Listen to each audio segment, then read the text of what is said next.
ब्रह्मानन्दं परमसुखदं केवलं ज्ञानमूर्तिं द्वन्द्वातीतं गगनसदृशं तत्त्वमस्यादिलक्ष्यम् एकं नित्यं विमलमचलं सर्वधि साक्षिभूतम् भावातीतं त्रिगुणरहितं सद्गुरु तं नमामि। सद्गुरु तं नमामि। सद्गुरु तं नमामि। आदरणीय दातार सर,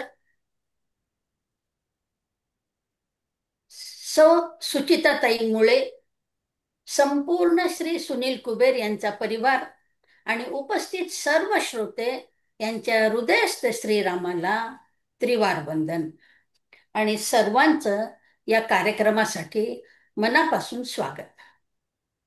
मंडळी, आज 5 सप्टेंबर शिक्षक दिन. आपले भारताचे दुसरे राष्ट्रपती डॉक्टर सर्वपल्ली राधाकृष्णन यांचा जन्मदिवस आपण शिक्षक दिन म्हणून साजरा करतो. कुटुंबाच्या, समाजाच्या आणि राष्ट्राच्या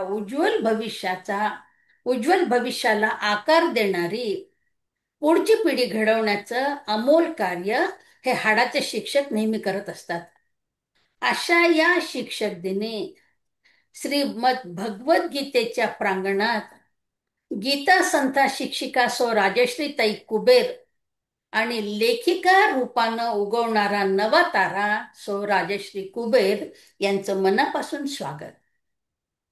त्यांनी लिहिलेल्या श्रीमद भगवद्गीता श्लोकांचं निरूपण या ग्रंथ पुस्तकाचं प्रकाशन, त्याच्या सोहळ्यासाठी, त्या कार्यक्रमासाठी आपण सगळेजण इथे जमलेलो आहोत. त्यामुळं दीप प्रज्वलित करण्यासाठी मी सौ राजश्रीताई, त्यांचे पती डॉक्टर श्री सुनील कुबेरजी यांना विनंती करते की त्यांनी प्रथम दीप प्रज्वलन करावं, ग्रंथाचं पूजन करावं आणि गीतेची प्रार्थना म्हणून कार्यक्रमाला सुरुवात करावी.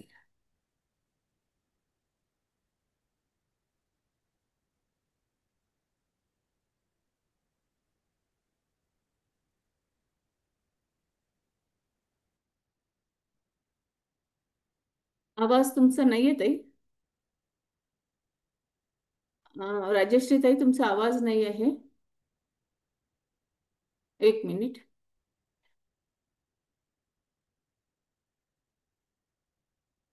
मी तुम्हाला रिक्वेस्ट पाठवली आहे. हा, आता येतोय का? हो हो हो.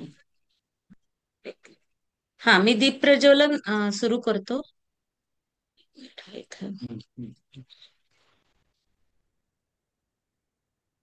दिसतंय? हो हो.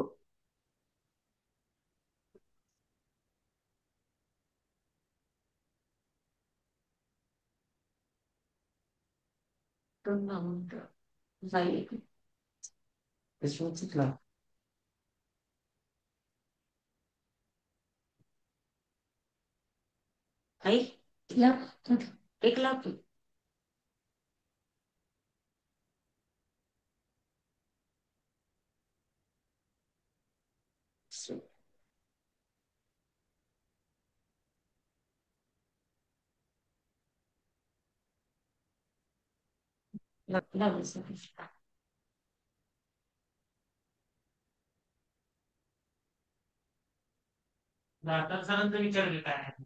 विचारते. मनीषा दातार म्हणून कोणी जॉईन झालेले आहेत? नाही नाही, मी मनीषा राऊत, मुकुंद दातारस. अच्छा, तोच माझा मोबाईल नंबर आहे. बर. म्हणजे मनीषा दातार म्हणूनच जॉईन झालेत ना दादा सर? नाही नाही, मनीषा दातार असं नाव पडलेलं आहे. जॉईन मीच झालं. बर बर बर. हा, धन्यवाद सर. हो. नमस्कार. तुमचा व्हिडिओ चालू ठेवू शकता? नमस्कार. लवकर घ्या राजश्री, लवकर लवकर. हा, प्रार्थना घेते. ओ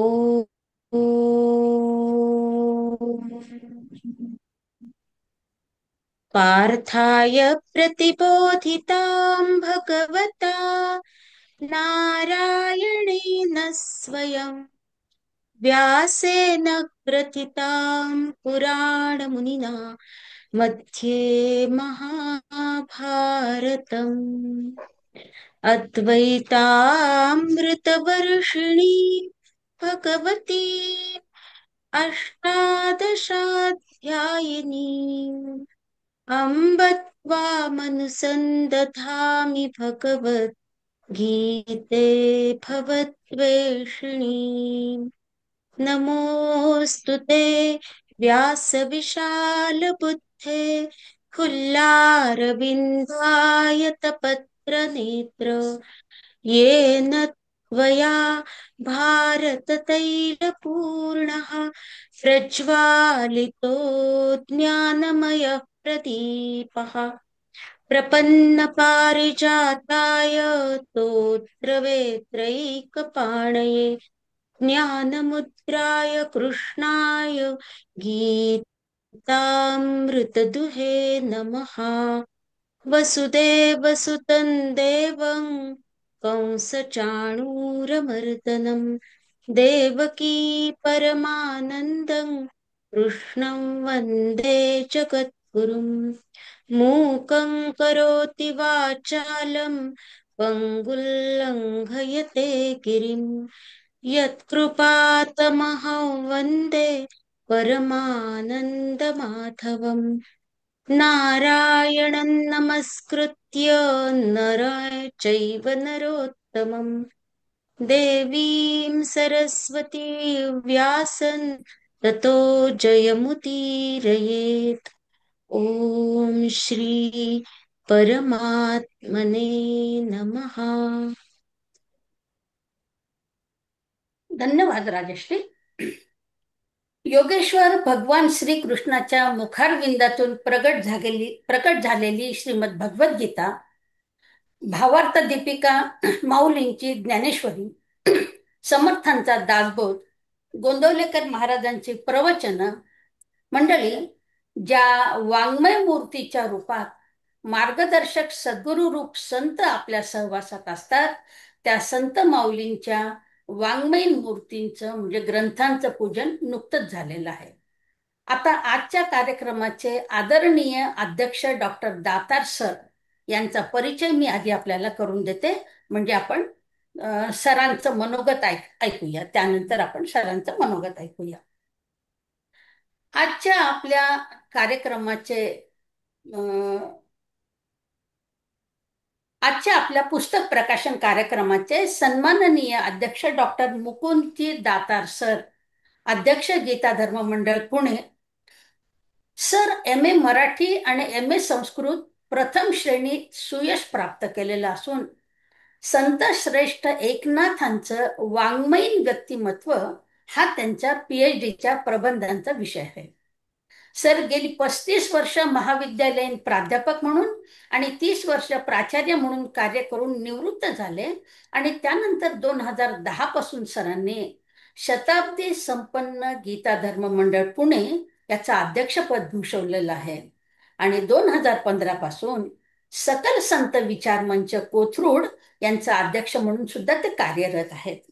2018 ते 2021 या काळामध्ये संत ज्ञानदेव अध्यासन सावित्रीबाई फुले पुणे विद्यापीठ यामध्ये प्रमुख प्राध्यापक म्हणून सरांनी अत्यंत मोलाचं असं कार्य केलेलं आहे आणि या सर्व कार्यात त्यांचं अत्यंत शांत स्वभाव, मनमिळावू व्यक्तिमत्व सर्वांना अनुभवायला मिळालेलं आहे. दातार सरांचा परिचय करून देणं खरं तर पहा, वडिलांकडून अनालस्य आणि मराठी भाषेची प्रीतीच्या, आजोबाकडून वैदिक धर्माभिमान आणि राष्ट्राभिमान आणि त्या काळी संत कृपा मासिक सुरू करणारे सरांचे काकतकर मामा यांच्याकडून सरांनी संत साहित्य, भक्ती, संपादन कार्याची रुची असा ह्या तिघांचा ठसा वारसा रूपानं घेऊन त्या शुद्ध सात्विक विचाराच्या मुशीमधून निर्माण झालेले आमच्या दातार सरांचं व्यक्तिमत्व आहे.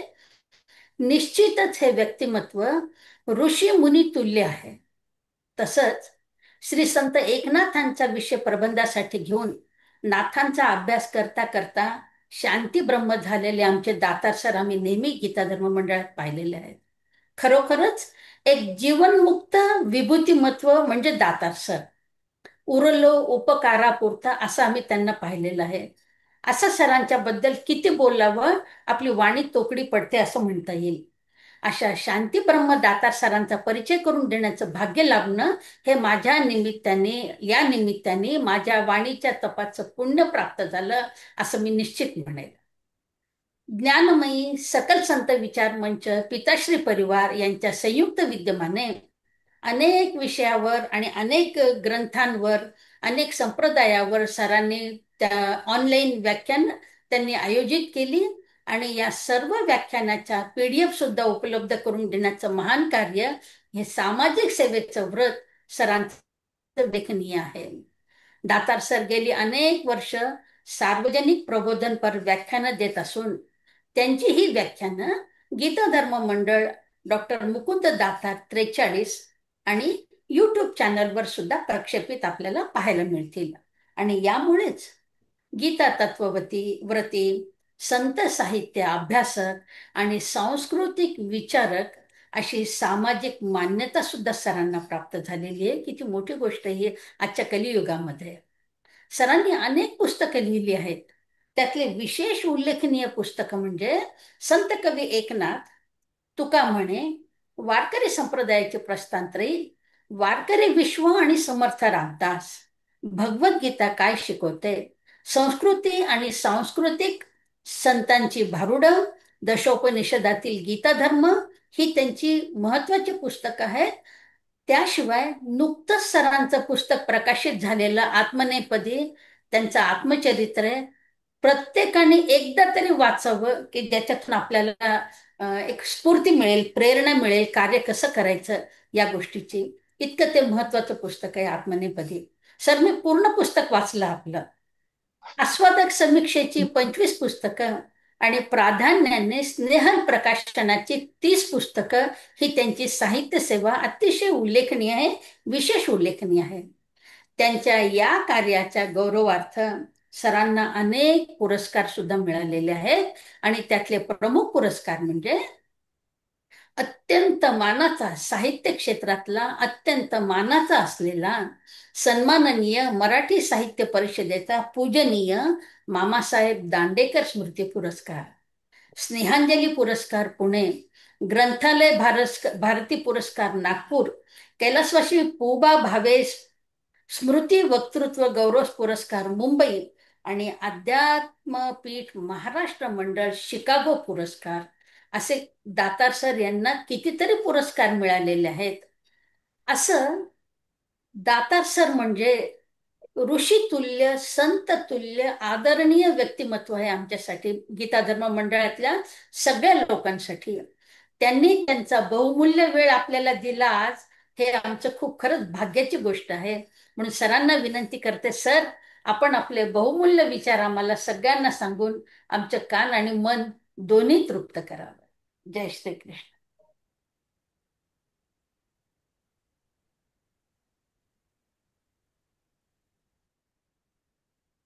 ओम नमो जी आद्या वेद प्रतिपाद्या, जय जय स्वसंवेद्या आत्मरूपा. आता ऑनलाईन जवळजवळ 65 ते 75 एवढ्या संख्येने उपस्थित असणारे आपण सगळे गीता धर्म प्रेमी सुहृदजन, आजच्या उत्सव मूर्ती सौभाग्यवती कुबेर मॅडम, त्यांचे पतिराज श्रीयुत कुबेर, आणि ज्यांनी आता माझा आत्मीयतेनं थोडा जास्त परिचय करून दिला त्या माझ्या गीताधर्म मंडळातल्या सहकारी आणि संत साहित्याच्या उत्तम अभ्यासक लव्हेकर मॅडम आणि आपण सर्वजण सुहृदजन हो. आजचा दिवस माझ्या दृष्टीने सुद्धा अतिशय आनंदाचा आणि अभिमानाचा आहे. कारण सौभाग्यवती कुबेर यांनी जेव्हा या पुस्तकासंबंधात मला माहिती सांगितली तेव्हा मला खरोखरच आनंद झाला, अभिमानही वाटला. याचं कारण तुम्हाला सांगतो. गीता धर्म मंडळ गेली जवळजवळ 30 वर्ष गीता संथा वर्ग हे चालवते आहे. या 30 वर्षामध्ये 10-15 वर्षाची एक पिढी मानली तर जवळजवळ 3 पिढ्या या कार्यरत आहेत.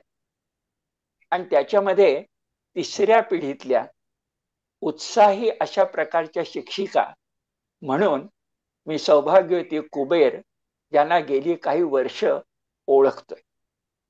हा गीता संथा वर्ग चालवणं त्याचा उद्देश काय याबद्दल थोड्या वेळानं मी बोलतो. पण अशा प्रकारे गीता संथा वर्ग चालवणं, विनाशुल्क चालवणं, निष्ठा म्हणून चालवणं, व्रत म्हणून चालवणं ही गोष्ट आजच्या काळामध्ये मोठी कठीण आहे. पण अशा व्रतामधल्या तिसऱ्या पिढीतल्या बिनीच्या शिलेदार म्हणून मी सौभाग्यवती कुबेर यांना ओळखतो. आणि त्यांनी जेव्हा मला सांगितलं की ज्ञानेश्वरी भगवद्गीता आमचे प्राणतत्व आहेत, त्या गीतेच्या पहिल्या अध्याय सोडून दुसऱ्या आणि तिसऱ्या अध्यायावर चांगलं विस्तृत मी निरूपण लिहिलेलं आहे, तेव्हा मला सुखद धक्का बसला. आणि ग्रंथ वाचल्यानंतर तर तो सुखद धक्का महासुखामध्ये परावर्तित झाला.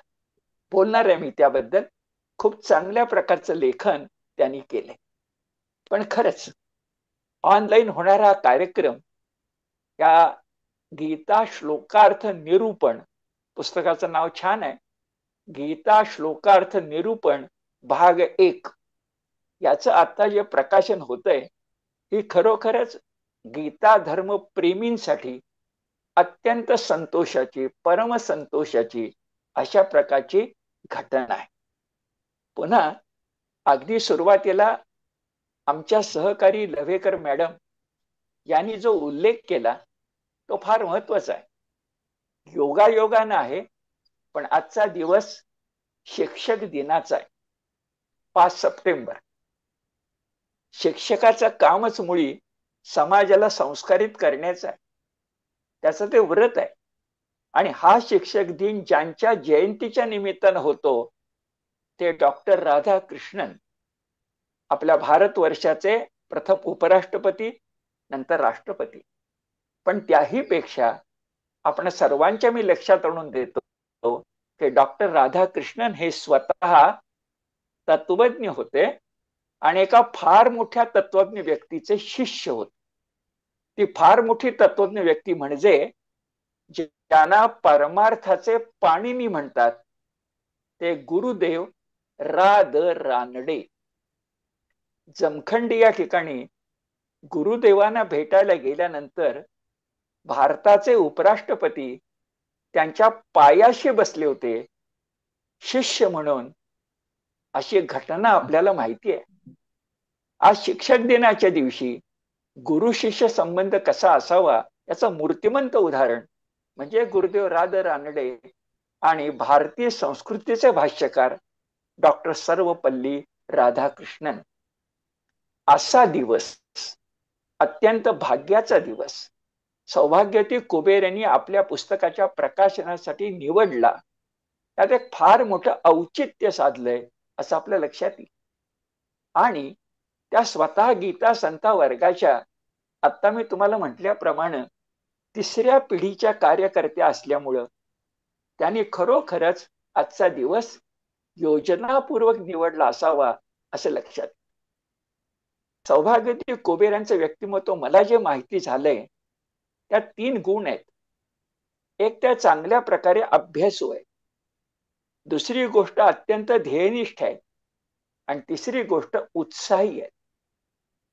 या व्यक्तिमत्वातून जेव्हा हा ग्रंथ लिहायला त्यांनी घेतला तेव्हा त्यांच्या डोळ्यासमोर दोघंही आहे. परमार्थाच्या रथाची दोन्ही चाकं आहेत, उपासक आणि अभ्यासक. किंबहुना प्रत्येक व्यक्तीने दोन्ही असलं पाहिजे, उपासकही असलं पाहिजे आणि अभ्यासही असलं. आपण उपासक कसं असलं पाहिजे, तर सश्रद्ध म्हणजे श्रद्धायुक्त, श्रद्धायुक्त, श्रद्धामयोजम पुरुष. आणि त्याचबरोबर अभ्यासक जर आपण असू तर आपण कसं असलं पाहिजे, विचक्षण, चोखंदळ. मला जाणवतं की आजच्या या पुस्तकाचं प्रकाशन आपण करतो आहोत, त्या पुस्तक लिहित असताना सौभाग्यवती कुबेर यांनी दोघांनाही डोळ्यासमोर ठेवले, दोघही संतुष्ट होतील असा प्रयत्न केलाय. उपासकही धन्य धन्य म्हणेल आणि अभ्यासकही भले भले म्हणेल. ही तारेवरची कसरत आहे, पण ती करायचा प्रयत्न त्यांनी जरूर केलाय असं लक्षात. या अशा पुस्तकांचा उपयोग काय, तर जरा वेगळा विचार मी तुम्हाला सांगतो, तो लक्षामध्ये घ्या. तो असा की गीता संथा वर्ग गेली 3 दशक 30 वर्ष गीता कंठस्थ व्रती. भजनवाली चांगली आहे, भजन नाही कीर्तनवाली, छान आहे आवाज तिचा वगैरे, पण आपला तो एकच. गेली 30 वर्ष गीता कंठस्थ व्रती म्हणजे गीता परसवर्णानं आपल्याला कंठस्थ असली पाहिजे असा प्रयत्न करते. त्याच्यामधूनच 10,600 लोकांचा गीता पाठ आपण करू शकलो 3 डिसेंबर 23ला. आपल्यापैकी जवळजवळ 2,000 मंडळी ही शृंगेरीला जाऊन गीता कंठस्थ करून जगद्गुरु शंकराचार्यांचं प्रशस्तीपत्र मिळवून, प्रसाद मिळवून परत आलेली आहे. म्हणजे 2,000 गीता कंठस्थ व्रती हे आज आपलं मोठं बळ आहे. पण शताब्दी पूर्ण झाले तर आपल्या जेवढं पाऊल टाकलं पाहिजे. मी काही शब्द सांगतो, त्याच्यावर विचार करा. गीता ही आपल्या कंठामध्ये असली पाहिजे, कंठस्थ, पण त्याचबरोबर ती आपल्या हृदयामध्ये उतरली पाहिजे, हृदयस्थ, आणि नंतर आपल्या मनगटातून ती प्रकट झाली पाहिजे, जे कृतीत उतरली पाहिजे. तर ती गीता आपण जगतो आहोत असं त्याचा अर्थ होईल. हे संस्कृत संज्ञेमध्ये सांगायचं तर गीता कंठस्थ पाहिजे, गीता मर्मबंधस्थ पाहिजे. मर्मबंध म्हणजे हृदय. आणि तिसरी गोष्ट, ती गीता मणिबंधस्थ पाहिजे. मणिबंध म्हणजे मनगट, मर्मबंध म्हणजे हृदय. फक्त कंठस्थ नाही पुरणार, मर्मबंधस्थ पाहिजे, मणिबंधस्थ पाहिजे. तरच आपण, तुकाराम महाराज म्हणतात त्याप्रमाणे, बोले तैसा चाले त्याची वंदावी पाऊले हे सार्थक करू शकू. आणि हे हृदयस्थ होण्यासाठी, हे आपल्या कृतीतून उतरण्यासाठी सौभाग्यवती कुबेर यांच्या पुस्तकाचा आज पहिला भाग आहे, पण पुढच्या सर्व भागांचा उपयोग होणार आहे. कारण गीता श्लोक कंठस्थ आहे, पण त्याचा अर्थ, त्याचा विस्तृत अर्थ, त्याचा अन्वयार्थच नव्हे तर त्याचा सामाजिक अर्थ, त्याचा पारमार्थिकच नव्हे तर प्रापंचिक अर्थ हा आपल्याला कळायला नको का? ते कळण्याची गरज लक्षामध्ये घेऊन सौभाग्यवती कुबेर यांनी या पहिल्या भागात केवढं मोठं काम केले बघा. पहिला अध्याय त्यांनी फक्त थोडक्यात उल्लेखला आणि तो बरोबर आहे, कारण तो इतिहास आहे फक्त. पण दुसरा अध्याय सांख्ययोग, तिसरा अध्याय कर्मयोग, याच्यावर त्यांचं लेखन किती पृष्ठांचं आहे. पुस्तक प्रकाशित आज झाल्यानंतर तुम्ही हातात घेऊन बघा. मी आकडा सांगतो. पहिलं त्यांचं पुस्तक दुसऱ्या अध्यायावरचं 200 पानाचं आहे, 200. आणि तिसरं जे आहे, म्हणजे दोन्ही पुस्तकं एकत्र आहेत, त्या तिसऱ्या अध्यायासाठी 103 पानं आहेत. म्हणजे 199 103 पानं एकत्र असणारा दुसरा आणि तिसऱ्या अध्यायाला न्याय देणारा हा श्लोकार्थ निरूपण ग्रंथ आहे. केवढा बृहत ग्रंथ आहे. याला भाग म्हणणे थोडं कठीण आहे. असे 6 भाग 7 भाग येणार आहेत. पण दुसरा अध्याय आणि तिसऱ्या अध्यायाबद्दल अक्षरशः वानगी म्हणून त्याने अप्रतिम काम आपल्या समोर ठेवलंय. असं लक्षामध्ये घ्यायचं. मी सौभाग्यवती कुबेर यांच्या कार्याची महती तुम्हाला सांगितली, या कामाची गरज काय आहे तेही तुम्हाला सांगितलं. आता शेवटी या कामाचं जे सामर्थ्य आहे, कोणत्या दृष्टीनं, गीतेचा अर्थ लावण्याच्या दृष्टीनं आणि गीता आचरणात आणण्याच्या दृष्टीनं, हे थोडं सांगतो. ते लक्षात घेऊन मग हा ग्रंथ वाचा, म्हणजे त्या ग्रंथाला तुम्ही योग्य न्याय देऊ शकाल. काय आहे या ग्रंथाचं अंतरंग? बहिरंग सुंदर आहे. आपण वरचं मुखपृष्ठ पाहिले, कृष्ण अर्जुन आपल्या समोर साकार आहेत असं तुम्हाला वाटेल, पण अंतरंग काय? अंतरंगामध्ये पहिली गोष्ट त्यांनी केली आहे की गीता संस्कृत मध्ये आहे. कुणाला अडचण वाटत असेल तर सोबत विनोबांची गीताही प्रत्येक श्लोकाबरोबर दिली आहे, आणि आणखी काही मराठी गीता आहेत त्याही दिली. त्याच्या पुढे जाऊन त्यांनी त्याचा सुंदर अन्वयार्थ सांगितला, आणि हा अन्वयार्थ लावताना फार मोठी दक्षता घेतली आहे. कारण गीतेतली पद माग पुढे केली, नीट ऐका, गीतेतली पद माग पुढे केली, अन्वयार्थ नीट लावला नाही तर एका टोकाला गीता संन्यासपर वाटते आणि दुसऱ्या टोकाला गीता कर्मयोगपर वाटते. त्यावर विचार करा. तर गीतेतल्या संस्कृत श्लोकातल्या पदांचा अन्वय लावणं, अन्वयार्थ लावणं ही फार मोठी जबाबदारी आहे. ती पार पाडताना सौभाग्यवती कुबेर यांनी दोघांचा मुख्यतः आधार घेतलेला मला दिसतो. एक वरदानंद भारती आणि गीता सागर या ग्रंथाचे लेखक विद्या वाचस्पती अभ्यंकर आणखी आहेत. म्हणजे ना मूलम लिख्यते किंचित, पुराव्याशिवाय लिहायचं नाही, पुराव्याशिवाय बोलायचं नाही, ही आपली प्रतिज्ञा असली पाहिजे, आणि कुबेर यांनी ती व्यवस्थित पाळली आहे. पण काय घडतं, अशा प्रकारे आपण तात्विक लिहित गेलो तर अनेकदा वाचकाच्या डोक्यावरून जात आणि मग हेतू सफल होत नाही. अशा वेळेला आईच्या ममतेनं आपल्याला जे सांगायचंय ते छोटे छोटे घास करून द्यावं लागतं, किंवा दुधामध्ये साखर घालून द्यावी लागते. हे दुधात साखर घालणं म्हणजे काय असतं, तर दूध म्हणजे सिद्धांत आणि साखर म्हणजे दृष्टांत. दृष्टांत म्हणजे गोष्टी. तुम्ही तुमच्या लेखनात किंवा बोलण्यामध्ये उदाहरणं सांगितलीत तर लोक तुम्हाला समजून घेतात. कुबेर यांनी अशी अनेक उदाहरणे दिली आहेत. त्याच्यामध्ये बोधकथा आहेत, संत सत्पुरुषांच्या जीवनातल्या कथा आहेत, वर्तमान काळातले संदर्भ आहेत, संस्कृत मधले दृष्टांत आहेत. आणि सौभाग्यवती कुबेर जेव्हा आज लिहितायत तेव्हा आजचं युग हे केवळ संगणकाचं नाही आहे, तर AI म्हणजे कृत्रिम बुद्धिमत्तेचंही आहे. या युगाचं भान ठेवून त्यांनी गीतेचं तत्वज्ञान अगदी सरळ तक्त्यातून, आलेखातून, आकृतीतून सांगितलेलं आहे. माझ्या पिढीमध्ये याला आम्ही महत्व देत नव्हतो. मोठीच्या मोठी लांब लचक वाक्य असायची, आता नाही तसं चालत. छोटी छोटी वाक्य समजावून सांगणं, आलेखाची मदत घेणं, दृश्य होणं, केवळ श्राव्य नाही, हे जे काही आजच्या युगाचे गुणधर्म आहेत तेही पाळण्याचं काम कुबेर यांनी केले. शेवटी मी म्हणेन, आज ज्या पुस्तकाचं प्रकाशन होतंय तो ज्ञानेश्वर महाराजांची मूर्ती त्या ठिकाणी आहे, अवतार पांडुरंग.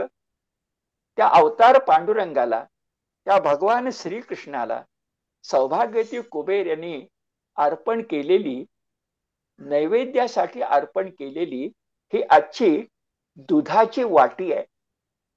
तितकेच पवित्र आहे, तितकेच छान आहे, पण ही वानगी आहे. हा पहिला भाग आहे.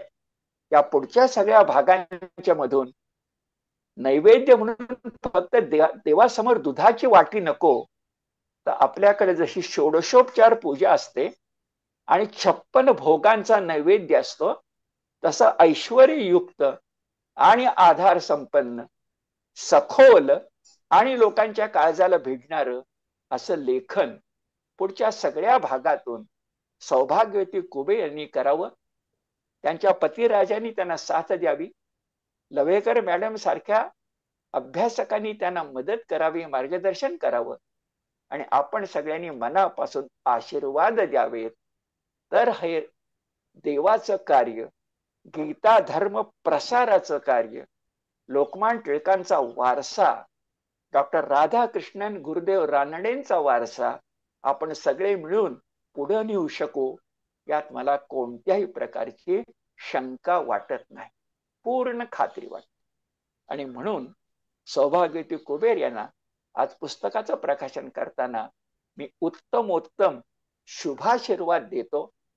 आपल्या सगळ्यांना एवढ्या मोठ्या संख्येने तुम्ही ऑनलाईन जॉईन झालात.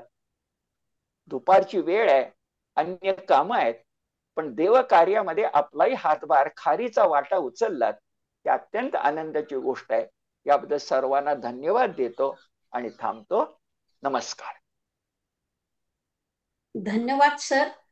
कृतार्थ धन्यवाद सर. तुमचं व्याख्यान म्हणजे तुमचे शब्द ऐकून, आणि त्यामुळे राजश्रीचं कार्य किती चांगल्या पद्धतीने आहे हे सुद्धा सगळ्यांपर्यंत जाईल. धन्यवाद सर. आपण आपला एवढा बहुमूल्य वेळ आमच्या सगळ्यांसाठी उपलब्ध करून दिला, त्याबद्दल कुबेर परिवारातर्फे आणि सगळ्या मान्यवर उपस्थितांच्या तर्फे सुद्धा आपली अत्यंत आभारी आहे सर. धन्यवाद सर. मंडळी, आता वेळ झाली आहे ती आपल्या आजच्या उदयोन्मुख तारा सौभाग्यवती राजश्री कुबेर यांचा परिचय करून देण्याची. खूप छान परिचय आहे. महाभारतातील सामान्य माणसाचं प्रतीक असलेल्या अर्जुनाला त्याचं मन परिवर्तन होईपर्यंत बोध देणारे सद्गुरू रूपातले योगेश्वर भगवान श्री कृष्ण आमच्या गीता धर्म मंडळाच्या प्रांगणात अध्यक्ष रूपानं गीतेचा प्रचार आणि प्रचारासाठी अखंड कार्यरत असणारे आमच्या गीता धर्म मंडळाचे तळपणारे ज्ञानसूर्य म्हणजे दातार सर, आणि गीतेचा प्रचार आणि प्रसारासाठी अभ्यासे प्रगटावे अशी उत्तराखंड गीता रामायण परीक्षेत सतत 4 वर्ष संपूर्ण भारतातून प्रथम क्रमांक पटकवणारी आणि मग गीता धर्म मंडळासाठी संथा वर्गात हाडाची शिक्षिका म्हणून कार्य करणारी आमची राजश्री कुबेर, या 3 महान शिक्षकांचा एकत्र येण्याचा हा दुग्ध शर्करा योग, मणिकांचन योग आज शिक्षक दिनी यावा, ही खरं तर योगेश्वर भगवान श्रीकृष्णाचीच इच्छा, आमची पण नाही. हा त्यांनी घडून आणलेला योग आहे, अगदी न कळत घडून आणलेला योग आहे भगवंताने. आणि हा आजचा दिवस म्हणजे राजश्रीच्या आयुष्यातला सुवर्ण अक्षराने लिहावा असाच क्षण. राजश्री ह्या कॉमर्सच्या ग्रॅज्युएट आहेत, त्यात सुद्धा त्या विथ डिस्टिंक्शन पास झालेल्या आहेत. शिक्षणाशी निगडीत बँकिंग क्षेत्रामध्ये bank of India, Cosmos bank, Mahesh bank या सगळ्या बँकांमध्ये दीर्घ अनुभवाने यशस्वीपणे कार्य करत त्यांनी जवळपास 20 वर्ष नोकरी केली आणि नंतर VRS घेतली. त्यानंतर पुढे 2014 साली कल्पनाताई आंबेकर यांच्याकडे गीता संथा घेण्यासाठी सुरुवात केली. 17 साली गीता संथा शिक्षिका परीक्षा A++ श्रेणीमध्ये त्या यशस्वीपणे उत्तीर्ण सुद्धा झाल्या. आणि 19 साली गीता धर्म मंडळ गीता 18 अध्याय कंठस्थ परीक्षा प्रथम क्रमांकाने उत्तीर्ण झाल्या. आणि मग 8 मार्च 2020 मध्ये त्यांनी त्यांच्या आयुष्यातला सर्वोच्च परमभाग्याचा दिवस म्हणजे शृंगेरी मठामध्ये गीता पठण प्रथम क्रमांकाने उत्तीर्ण होऊन प्रमाणपत्रासह 21,000 पुरस्कार सुद्धा त्यांनी प्राप्त केला आहे. आणि तेव्हापासून आज तागायत ऑनलाईन आणि ऑफलाईन असं दोन्ही संथा वर्गाचं कार्य त्यांचं अखंड, अविरत, आनंदानं आणि उत्साहाने त्या करत आहे. याशिवाय कोल्हापूर जवळचं परमपूज्य किसन महाराजांच्या भडगाव मठामध्ये सकाळच्या उपासनेमध्ये नित्य श्रीमद भगवद्गीतेचा श्लोक अर्थासह विवरण देणं त्यांचं उपक्रम चालू असून जवळपास अर्धी आमची गीता त्या उपक्रमामध्ये त्यांची सांगून झालेली आहे. युट्यूबवर त्यांची 3 महत्वपूर्ण बोधपर व्याख्यानं झालेली असून 21 फेब्रुवारीपासून आपल्या गीता धर्म मंडळाचा बाल संस्कार वर्ग त्या घेत आहेत. राजेश्री यांनी महाविद्यालयापासून प्रथम क्रमांक मिळवण्याची जी त्यांची परंपरा आहे ती पुढे उत्तराखंड गीता रामायण परीक्षेत पण तशीच चालू ठेवली यशस्वीपणे. आणि गीता रामायण परीक्षेमधल्या प्रथमा, मध्यमा, उत्तमा आणि विशारद या चारही परीक्षेत संपूर्ण भारतातल्या 34 केंद्रातून सतत 4 वर्ष प्रथम क्रमांक प्राप्त करून त्यांचा आणि केंद्राचा सुद्धा यशामध्ये मानाचा तुरा त्यांनी कोरलेला आहे. त्यांच्या या यशाचे वाटेकरी असलेला हा अभ्यास जो त्यांनी केला तो या पुस्तक रूपानं मार्गदर्शनपर म्हणून परीक्षार्थींसाठी त्यांनी ही प्रकाशित केलेली त्या प्रकाशित करीत आहे. त्याचा खरं तर आम्हाला सगळ्यांना अतिशय मनापासून आनंद होत आहे. अतिशय अभ्यासू व्यक्तिमत्व, रांगोळी काढणे, मेहंदी काढणे, कविता करणे, विशेष म्हणजे त्यांच्या कविता स्वातंत्र्यवीर सावरकरांवर आणि देशभक्तीपर असतात. त्यांच्या काव्याचं विशेष उल्लेखनीय काव्य आहे. आणि गायनाचा अभ्यास करतानाच त्यांनी पेटी वाजवणं वगैरे हा छंद सुद्धा जोपासलेला आहे. ह्या सगळ्या कला त्यांनी वृद्धिंगत केल्या, पण विविध अध्यात्म साहित्याचं वाचन, मनन, चिंतन करणं आणि इतका वेळ इकडे घालवला म्हणून स्वयंपाकघरात काही नाही असं नाहीये बरं का. तिकडे उजेडे असं वाटू देऊ नका, कारण विविध चवदार पदार्थ करण्यामध्ये आमची राजेश्री एकदम पटाईत आहे. एकदा आवर्जून घरी येऊन त्याचा अनुभव सगळेजण घेऊ आपण. सगळ्यात महत्वाचं म्हणजे ब्रह्मचैतन्य गोंदवलेकर महाराज यांचा त्या अनन्य भक्त असल्यामुळे जे होईल ते महाराज करून घेत आहेत हा साधकाच्या मनातला निष्ठावंत भाव, दृढ निर्धार, दृढ विश्वास त्यांच्या मनामध्ये असल्यामुळं त्यांच्या हा साधना मार्गातला प्रवास यशस्वीपणे एक एक गड चढत वर चढत त्या निश्चयाने, निर्धाराने त्या पार करीत आहेत.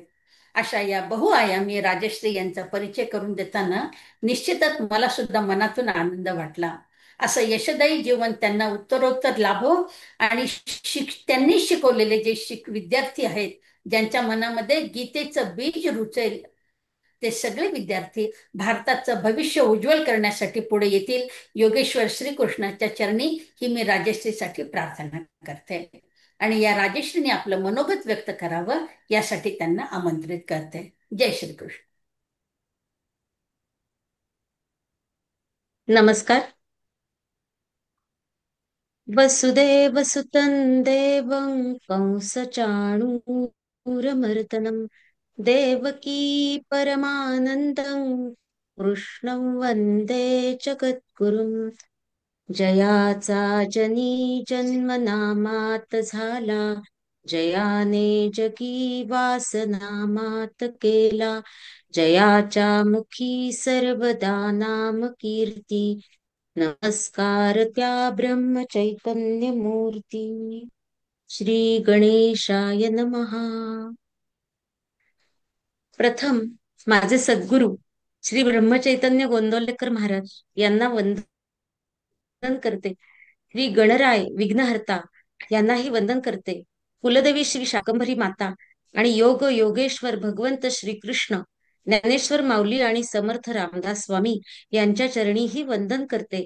माता पित्यांना वंदन आणि आज शिक्षक दिन असल्यामुळे आपल्या सर्वांनाही खूप खूप शुभेच्छा. दातार सरांनाही वंदन करते. आजच्या कार्यक्रमाला ते प्रमुख पाहुणे म्हणून आपल्याला लाभले आणि त्यामुळे माझं भाग्य खरं तर उजळलेलं आहे. गुरुतुल्य सौ विद्याताई लव्हेकर यांनी जरा आपुलकीने जास्त खूपच परिचय करून दिला, पण त्या पण आज त्यांनी आपणहून सूत्रसंचालन म्हणजे करावं हे माझं मोठं भाग्यच आहे. माझ्या गीता शिक्षिका कल्पनाताई आंबेकर, सुचिताताई मुळे आणि माझ्या सर्व विद्यार्थिनी आणि सर्व गीता प्रेमी श्रोते हो, खरं तर काय बोलू काही कळतच नाहीये. असं काही माझ्या आयुष्यात होईल तेही ध्यानी मनी नसताना असं कधी वाटलंच नव्हतं. मी गीता शिकले आणि संथा वर्ग घ्यायला लागले.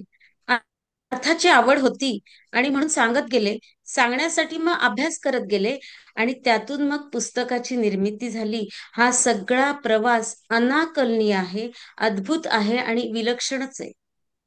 लहानपणी मी अतिशय अबोल, लाजाळू आणि थोडासा न्यूनगंड असलेली मुलं असतात ना, तशी होते.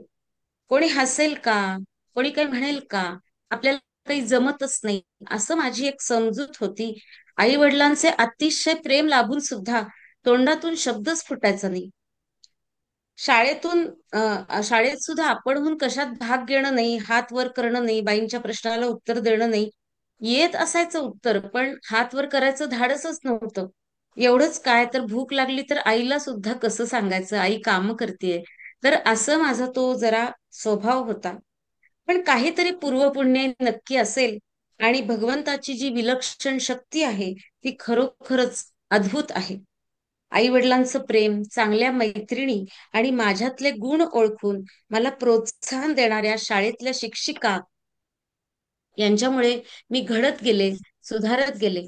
कॉलेजमध्ये थोडीशी धीड झाले आणि अखिल भारतीय विद्यार्थी परिषद या संघटनेशी संलग्न झाले. तर तेव्हा माझं जगच बदलून गेलं.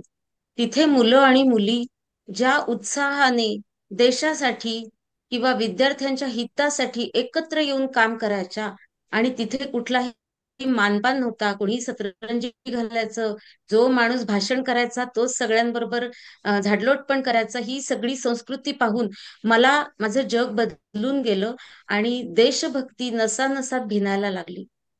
बाबाराव सावरकर, स्वातंत्र्यवीर सावरकर, टिळक, भगतसिंग अशी सगळी चरित्र मी वाचायला सुरुवात केली, आणि अक्षरशः फडशा पाडणं म्हणतात ना, तसं मी त्यावेळेला केलं. अर्थात माझी मैत्रिणी माझ्या बरोबर होत्या. यथावकाश सर्वसामान्य आयुष्य असतं ना, तसं नोकरी लागणं, मग संसार, त्यातल्या अडचणी, संकट, यामध्ये मी परत एकदा माझ्या कोशात गेले, परत अबोल झाले. काहीच ध्येय नाही का आपल्या आयुष्यात? आपण हे फक्त चूल आणि मूलच करत बसायचे का, असं वाटायला लागलं. 13-14 वर्षे एका गंभीर आजारपणात गेली. अनेक डॉक्टर्स आणि अनेक ऑपरेशन्स होऊन सुद्धा मार्ग निघत नव्हता. शेवटी नोकरी सोडली, परत नैराश्यात गेले. इतकं की जगण्याची इच्छाच निघून गेली. पण या सर्व प्रवासात माझी आई, माझे नातेवाईक, माझी मैत्रिणी, भाऊ सर्व बरोबर होते. पण माझे जोडीदार, पती, मित्र, सखा सुनील कुबेर माझ्या पाठीशी भक्कम होते. त्यांच्यासारखा जोडीदार मिळायला भाग्य लागतं खरंच. बायको नवऱ्याची सेवा करते हे आपण बघतो, पण माझ्या नवऱ्याने माझी खूप सेवा केली आजारपणामध्ये. कोणीही करणार नाही इतकी मला सेवा केली. आणि माझा नवरा आणि माझा मुलगा कौस्तुभ यांनी मला कोणताही दोष न देता मला भक्कम आधार दिला. आज मी जी काही आहे ना, ती त्यांच्यामुळेच आहे. मला आजारी असताना ज्यांनी पाहिलं आहे ना, त्यांना ही गोष्ट नक्कीच पटेल. खरोखरच जर भगवंताची कृपा असेल ना, तर काय घडत नाही. मुकं करोति वाचालम पंगुल लंघयते गिरिम यत्कृपा तमहं वंदे परमानंद माधव. मुका मनुष्य बोलायला लागतो, पांगळा पर्वत सहज चढून जातो, त्या परम कृपाळू माधवाला माझा साष्टांग दंडवत. या पुस्तकाची जन्मकथा ही अशीच थोडीशी गमतीशीर आहे. त्यासाठी थोडंसं भूतकाळात जाऊ. 2008 साली प्रकृतीच्या कारणास्तव बँकेची नोकरी सोडली. 2010-11 साली तब्येत सुधारली. नंतरची 2 वर्ष, 2-3 वर्ष मुलाचे लग्न वगैरे धामधुमीत केली. पण आता करायचं काय या विचारात होते. आजारपणामुळे जीवनाचा अर्थ काय, ध्येय काय, असे प्रश्नही पडले होते. त्याची उत्तरं कुठे मिळतील याचा शोध चालू असतानाच माहिती मिळाली की श्रीमद भगवद्गीतेत या सर्वाची उत्तरं आहेत. शाळेत असताना भगवद्गीतेचा 12वा आणि 15वा अध्याय आम्हाला शिकवला होता, पण अर्थ माहित नव्हता. सुदैवाने शेजारच्याच बिल्डिंगमध्ये गीता वर्ग चालू होते. सौ कल्पनाताई आंबेकर या तिथे वर्ग घेतात असं मला समजल्यानंतर मी म्हणलं हरकत नाही, शेजारच्याच बिल्डिंगमध्ये जायचंय. त्यामुळे त्यांच्याकडे मी जायला सुरुवात केली आणि तिथे संथा घेतली. त्या त्या अतिशय छान त्यांनी शिकवलं, आमचे उपचार छान करून घेतले आणि अर्थही त्या सांगायच्या. तर त्या अर्थ जेव्हा सांगत होत्या तेव्हा मलाही अर्थाची आवड, म्हणजे विस्तृत अर्थ जाणून घेण्याची आवड निर्माण झाली. आणि स्व अभ्यास म्हणून प्रत्येक श्लोक, त्याचे शब्दार्थ आणि विस्तृत अर्थ असं लिहून काढायला लागले. दरम्यान स्वतःही शिक्षक झाल्यामुळे संथा वर्ग तू आता सुरू कर असं माझ्या बाईंनी मला सांगितलं. त्यामुळे छात्रांना सांगता येण्याआधी आपल्याला स्वतःला समजलं पाहिजे. या दृष्टीने भरपूर पुस्तकं जमवून अगदी कॉलेजमध्ये कशा नोट्स काढतो तशा नोट्स काढल्या. होता होता 18 अध्यायांचा अर्थ कधी लिहून झाला हे कळलंच नाही. अर्थात आपण कोण करणारे, सगळं महाराजच करून घेतात. खरं सांगायचं तर माझं काहीच नाही, एक शब्द सुद्धा नाहीये त्या पुस्तकांमध्ये. थोर थोर लोकांनी, संतांनी श्रीमद भगवद्गीतेवर जे भाष्य केले आहे त्यातले काही मोती मी उचलले आणि लिहून काढले. काही लेखी परीक्षा दिल्यामुळे खोलवर असं नाही म्हणता येणार, पण समजायला लागला थोडाफार अर्थ. ही सगळी भगवंताची कृपा आहे. माझे सद्गुरू श्री ब्रह्मचैतन्य गोंदवलेकर महाराज यांनीच हे सर्व करून घेतलं आहे. रामच करता राम करविता, आपण निमित्त मात्र आहोत. 1 वर्षापूर्वी कोल्हापूर जवळ भडगाव इथे परमपूज्य किसन महाराजांचा मठ आहे. आपल्या विद्याताई आता ज्यांनी माझा परिचय करून दिल्या, तर त्यांनी मला सांगितलं की रोज एक श्लोक आणि त्याचं विवरण तू करशील का? तर मी म्हटलं, मला या योग्यतेचं तुम्ही समजताय हेच माझं खूप मोठं भाग्य आहे. आणि मग तो उपक्रम चालू झाला ऑडिओ स्वरूपात. विद्यार्थ्यांनी मला खूप प्रोत्साहन दिलं आणि असा तो उपक्रम चालू आहे. आता 9वा अध्याय चालू झाला. महाराजांच्या आशीर्वादाने हे सगळ्यांना आवडू लागले आणि त्यातूनच ही पुस्तकाची विचारणा झाली. म्हणजे विद्यार्थ्यांनीच मला म्हणल्या की हे सगळं तुझं लिहिलेलं आहे का, तर याचं आपण पुस्तक काढूया. आता गुरु आज्ञा झाल्यामुळे मी कामाला लागले, पण वेळ खूप कमी होता. त्यामुळे छत्रपती संभाजीनगरच्या श्री सुहासदादा अंजनकर यांच्याकडे माझं लिखाण त्वरित पाठवलं. मला या क्षेत्रातली काहीच कल्पना नव्हती. माननीय विद्यार्थ्यांनी खूप मार्गदर्शन केलं आणि विस्तृत लिखाण असल्याने 2-2 अध्यायावर पुस्तक काढायची ठरवलं.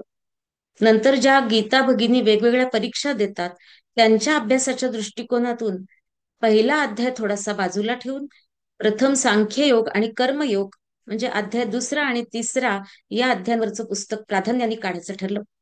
यथावकाश बाकीच्या अध्यायांवरची ही पुस्तकं होतीलच भगवंताच्या कृपेने, याचा मला पूर्ण विश्वास आहे. मी नम्रतेने सांगू इच्छिते की जे काही चांगलं असेल ते महाराजांनी करून घेतलंय आणि जे काही चुकलं असेल त्याचा दोष सर्वस्वी माझा आहे. गीता धर्म मंडळाचे माननीय दातार सर अध्यक्ष आहेत. त्यांनी सुद्धा प्रोत्साहन देऊन प्रस्तावना लिहून दिली. त्यांच्या अतिशय व्यस्त दिनक्रमातून त्यांनी हा वेळ काढला. त्याबद्दल त्यांच्या अमूल्य मार्गदर्शनाबद्दल मी शतशः ऋणी आहे. माननीय सौ विद्याताई लव्हेकर या पाठीशी असल्यामुळे खूप आधार वाटला. एक आई जशी मुलीच्या पाठीशी असते तशा त्या माझ्यासाठी आहेत. मी माझ्याच विश्वात रमणारी, बाहेरच्या जगात गुंजणारी अशी असताना श्रीमद भगवद्गीता आणि अशा गुरुतुल्य व्यक्तिमत्वांमुळे माझं संपूर्ण व्यक्तिमत्व बदलूनच गेलं किंवा अजूनही बदलत आहे, नाही का? मला आठवते आमच्या मैत्रिणींचं एकदा गेट टुगेदर होतं आणि तो गेम खेळत होतो. तर त्याच्यात मला माझ्यावर वेळ आली. तर माझी मैत्रीण आता याच्यात जॉईन झाली आहे, ती स्मिता आठवले. तर तिने मला टास्क दिला की राजश्री सलग 5 मिनिटं बोलेल. आणि त्यावेळेला मला इतकं ते अवघड वाटलं होतं. 5 मिनिटं मी काय बोलणार? ती म्हणली तुझं नाव सांग, आई वडिलांचं काही बोल, पण 5 मिनिटं बोल. ही माझी अवस्था असताना आज मी 2 तास गीता वर्गात बोलू शकते. ही सगळी महाराजांचीच कृपा आहे आणि त्या योगेश्वर भगवंताची कृपा आहे. या खुर्चीवर बसल्यानंतर तेच माझ्याकडून बोलवून घेतात, हेच खरं आहे. मला संथा देणाऱ्या माझ्या बाई सौ कल्पनाताई आंबेकर यांनी मला पाठांतर परीक्षेसाठी, वेगवेगळ्या परीक्षांसाठी खूप प्रोत्साहन दिलं.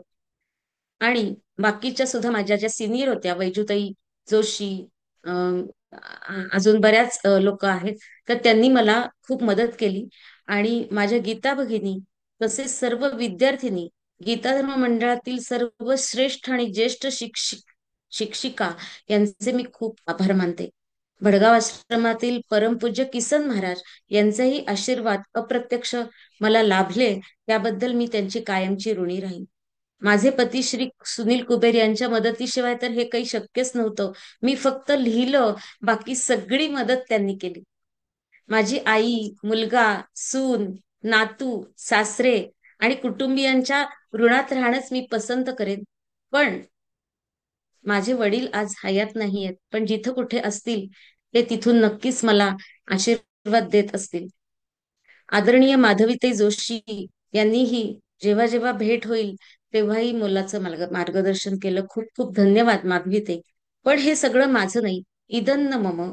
महाराजांनी माझ्याकडून हे अक्षरशः करून घेतलेलं आहे, याची प्रत्येक क्षणाला मला जाणीव होते आणि अनंत जन्मात हे ऋण फिटणार नाही, हेच खरं.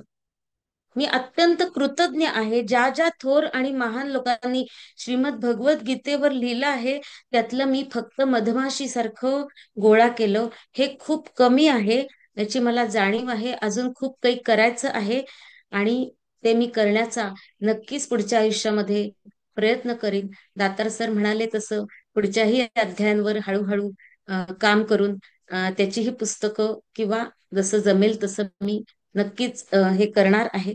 तर एवढं बोलून मी माझं मनोगत थांबवते. श्री कृष्णार्पणमस्तु. हरये नमः.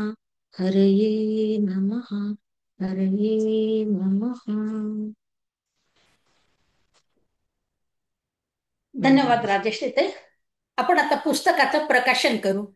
तुम्ही पुस्तकं तुमच्या हातात घेऊन प्रकाशित करा. माझ्याकडे एक आहे.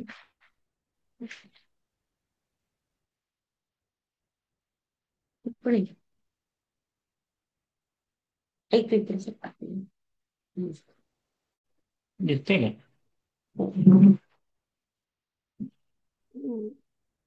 अच्छा, Correct.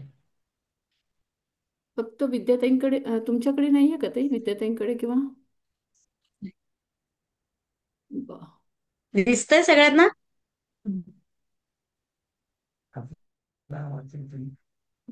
माझ्या हातात कालच पुस्तक आली, नाहीतर मला दातार सरांना नेऊन द्यायचं होतं खरं पुस्तक. पण आता नाही, नंतर मी भेट घेऊन देईनच. पण आता त्यांच्या हातात असतं तर मला अजून जास्त आनंद झाला असता. तुम्ही सगळेजण उभा राहताल ठीक ताई आहे. एकदा? ताई, तुमच्या कुटुंबातले पूर्ण सगळेजण उभा हा, राहतात पुस्तक घेऊन? बर बर, चालेल. उभं थोडासा राहायचं. कॅमेरा वाटल्यास पाठीमागे घ्या. पुस्तकं घेऊन. हा. पूर्ण सगळेजण या, सर्वजण. आम्ही तिघच येतात का? बर, हरकत नाही. 3 जण पण या, हरकत नाही. छान.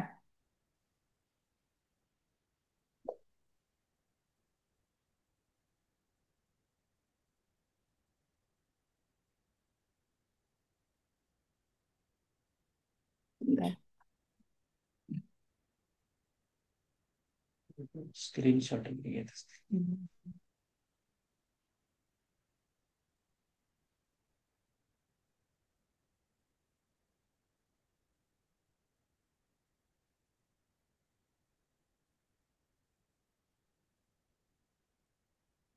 ठीक आहे. हो, अगदी छान. धन्यवाद.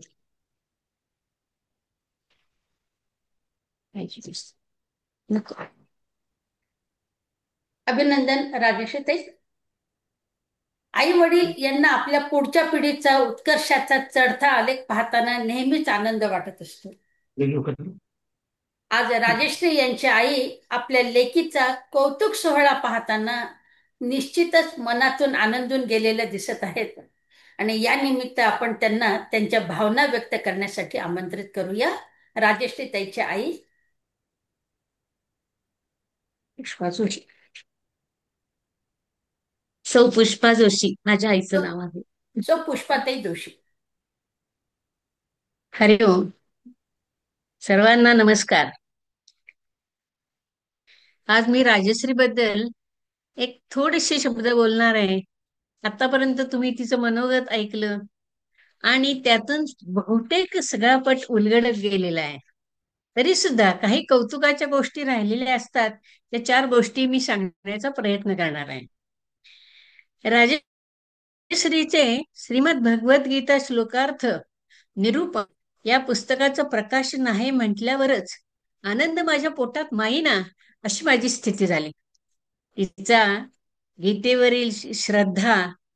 गीतेवरील श्रद्धा मला माहित होती. गीता शिकवताना तिची जिद्द, चिकाटी हे सर्व मला दिसत होते. गाणं शिकतानाही ते मला अनुभवायला पण आलं होतं. असे विचार अनेक मनामध्ये चालू असताना आठवणीची पानं कशी भराभरा मागं उलटत गेली. लहानपणी शांत अबोल अशी राजश्री, किशोर लहान व ती मोठी, म्हणजे 1 वर्षाचंच अंतर. पण तिला ताई म्हणून घ्यायची हौस मात्र दांडगी. त्यासाठी दोघांची भांडणं व्हायची. हौस दांडगी त्याच्या खोड्या तिला मात्र चांगल्याच सहन कराव्या लागत, पण कधी तक्रार नाही. याच अबोलपणाबद्दल शाळेतील बाईंनी पण तक्रार केली होती. बघा काय तुमची मुलगी फार शाय आहे, शांत आहे, कधीही प्रश्न विचारा, उत्तर माहीत असून हात वर मात्र नाही. हाच अबोलपणा हाच अबोलपणा तिला तिचं थोडस मागं करण्यातही होत होता. शाळेत कधी बोलणं नाही, काही नाही, दंगा नाही, धुडकूस नाही, काहीच नाही. आता या तुमच्या मुलीचे हात सुद्धा शाईने बरबटलेले असतात असं त्या बाई सांगत होत्या. मला काही कळे ना काय करावं आता, हिच्याकडे चांगले लक्षच दिलं पाहिजे. आणि ते त्या बाईंचा आणखीन वर शेरा असं की तुमची गणिताचे क्लासेस आहेत, इंग्लिशचे क्लासेस आहेत, आणि मग असं कसं हिला गणितात मार्क कमी कसे पडतायत. हे सगळं असून मला काय करावं हे सुचना, चैनच पडेना. तिच्याकडे आता चांगलेच लक्ष दिले पाहिजे अशी माझी इच्छा. आणि त्यासाठी मी काय केलं, 5वी 6वी 7वी माझी घरगुती गणिताचे क्लासेस सुरू केले. तिच्याकडे चांगले लक्ष देणं सुरू केलं आणि त्याचा परिणाम व्हायचा तो झाला. तिला मार्क छान पडले, सगळं झालं. तिची उन्नती झाली शाळेतल्या अभ्यासामध्ये. आणि त्याच वेळी मला पुन्हा भेटल्या, पण त्यांनी त्यावेळेस मात्र त्यांचं तोंड चुकवलं. काय झालं चालू त्यांचं तोंड चुकवलं, कौतुक मात्र त्यांनी केलं नाही. आणखीन एक घटना अशीच आहे. 10वीच्या सेंड ऑफच्या वेळेला ऐकू जात असेल.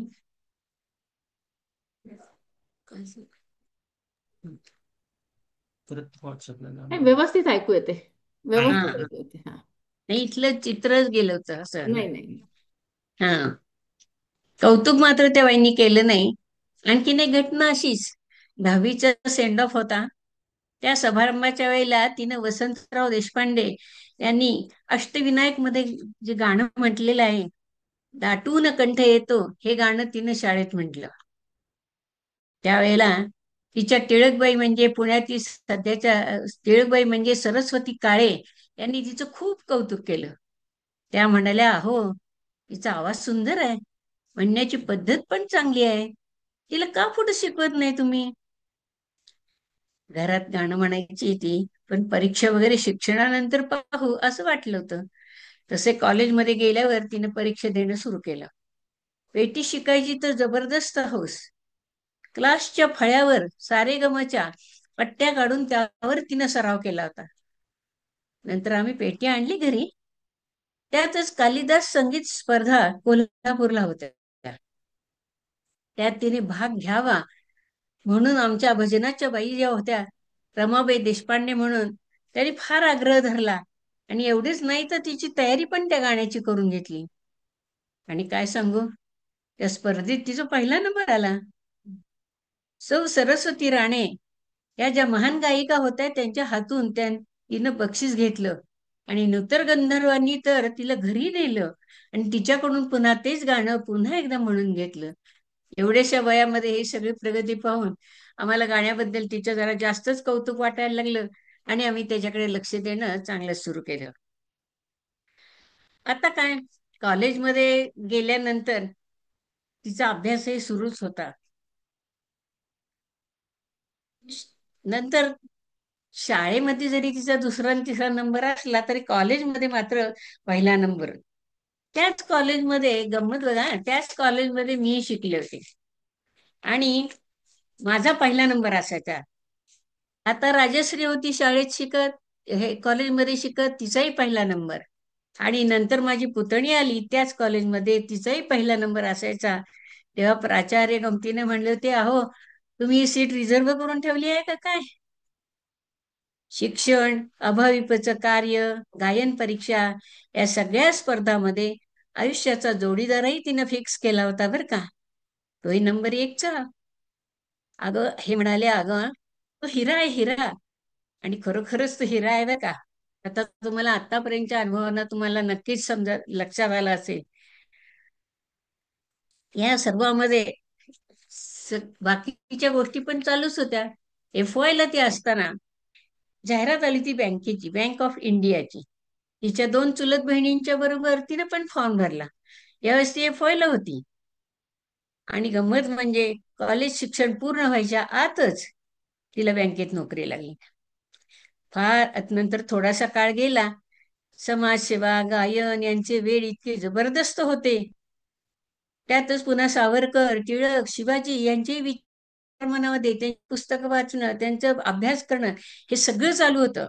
आणि तिने काहीही विचार न करता धाडकन नोकरीचा राजीनामा देऊन आली. कारण त्याच्यामुळे इतर गोष्टींना आळा बसला ना तिच्या. त्यामुळे तिने हे असं केलं. पण काय आहे, ते मॅनेजर बँकेची घरी आले होते. अहो काय तुमची मुलगी इतक्या लहान वयात नोकरी लागली आहे, कसं काय तिला नोकरी सोडून देता तुम्ही? सगळं समजावलं पण उपयोग मात्र शून्य. लग्न झाल्यानंतर लग्नामुळे गायन अर्धवट राहिले. लग्नानंतर तिच्या आयुष्यात प्रचंड वादळे, शारीरिक, मानसिक, आर्थिक संकट आली. भावनिक कोंडमारा, नैराश्य यातून बाहेर पडण्यासाठी तिनं परत बँकेची नोकरी सुरू केली. तिच्या बुद्धीमुळे तिने सर्व नोकऱ्या कुठलाही वशिला न लावता मिळवल्या व उत्कृष्ट केल्या. मध्येच हे सर्व होता होता चक्कर येण्याचा त्रास सुरू झाला. खूप उपाय केले, कानांची अनेक ऑपरेशन झाली. तिने सर्व त्यातून हे निभावून नेले खरं, पण तिचे हाल तीच जाणू जाणे. Bank of India, Cosmos bank आणि शेवटी महेश बँक यामध्ये बुद्धीच्या कौशल्यावर नोकऱ्या मिळवून हवे तेव्हा सोडण्याची दिव्यही तिनेच करू जाणे. नोकरीच्या काळात घरातील व्यापात, आजारपणात अगदी सुरुवातीपासून तिच्या पतीचे सहाय्य, आधार भक्कम असल्यामुळे ती परत उभी राहू शकली. पतीचा पाठीशी हात आधाराचा असल्यामुळे ती पुढील गोष्टी निर्विघ्नपणे करू शकली. आर्थिक, भावनिक, शारीरिक, सांसारिक, बौद्धिक सर्व प्रकारचे बळ तिच्या पतीकडून तिला मिळाले. तब्येतीच्या कारणाने बँक सोडली व भगवद्गीता तिच्या आयुष्यात आली. आपल्या आयुष्याचे सोनेच झाले असे तिला वाटले. आयुष्य पालटले, उद्देश आणि ध्येय सापडले आणि अतिशय बुजरी अशी राजश्री ओळखू येणार नाही एवढी तिच्यात तिच्या वडिलांचे गुण पण उतरलेले आहेत. शिस्त, प्रामाणिकपणा, चिकाटी, सर्वांबद्दलची तळमळ, तसेच घरातील कुलधर्म, कुलाचार, साग्र संगीत करणे, प्रत्येकाच्या आवडी निवडी पदार्थ बनवून खाऊ घालणे, सगळ्यांचे वाढदिवस लक्षात ठेवणे या सर्वांची तिला आवड आहे. सर्वांना समान वागणूक हा तिचा स्वभाव आहे. भेदभाव, खोटे बोललेले तिला अजिबात आवडत नाही. मुलाबरोबर सुनेवरही तेवढेच प्रेम. खूप लाड सुनेचेही होतात. सून आरती सुद्धा तिच्यावर खूप आदर आणि प्रेम करते. नातू आरव तर दुधावरची सायच, काय करू आणि काय नको असे होते त्याच्यासाठी. तिचे सासरे सध्या 90 वर्षाचे आहेत. ते हल्ली आजारी असतात. घरात 4 पिढ्या सांभाळून तिचे कार्य तिने चालू ठेवले आहे.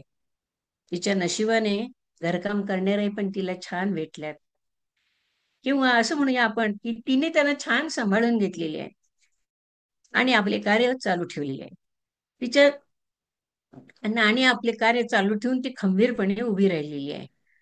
माझा 75वा वाढदिवस करायचं तिच्या डोक्यात होतं, पण नेमका कोरोना सुरू झाला, त्यामुळे करता आला नाही. पण तिनं 78व्या वर्षी मात्र मोठ्या प्रमाणात तो साजरा केला. तिने एकटीने गाण्याचा कार्यक्रम करावा अशी माझी इच्छा होती. त्यासाठी तिने सर्व वाद्यवृंदासहित खूप मेहनत घेऊन अतिशय प्रोफेशनल असा कार्यक्रम केला आणि माझे खूप कौतुक केले. मी पण तिचे खूप कौतुक केले, कारण माझी एक मनीषा खूप जी होती ती पूर्ण झाली होती आणि तिने ती अतिशय सुंदरपणे पूर्ण केलेली होती. गीतेच्या कंठस्थ, शृंगेरी तसेच उत्तराखंड परीक्षा आणि उत्तमपणे तिने केल्या. कंठस्थ शिक्षक परीक्षा शृंगेरी गीता पठण यात पहिला नंबर आला, पण उत्तराखंडच्या 4 वर्षाच्या परीक्षा तिने सलग 4 वर्षे संपूर्ण भारतात पहिला नंबर मिळवला. आता सध्या सुद्धा ती SNDTचा 4 वर्षाचा गायनाचा डिप्लोमा करीत आहे. त्यातही तिने पहिला नंबर सोडलेला नाही. कोणतेही कार्य हातून होताना परमेश्वराबरोबर इतर घटकही सहाय्यभूत असतात किंवा लागतात. तसे तिला परमेश्वराचे पाठबळ आहे. तिची परमेश्वरावर नितांत श्रद्धा आहे. कोणतेही काम परमेश्वर आपल्या हातून करून घेतो ही एक पक्की भावना आहे. त्यामुळे ते कामही होते आणि अतिशय उत्कृष्टपणे होते.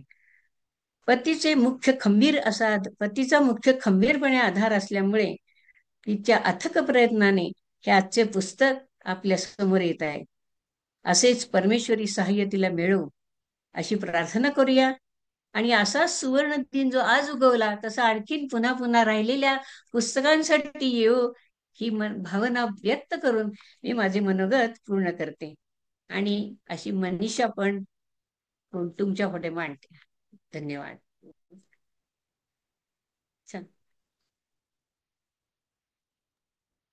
धन्यवाद ताई.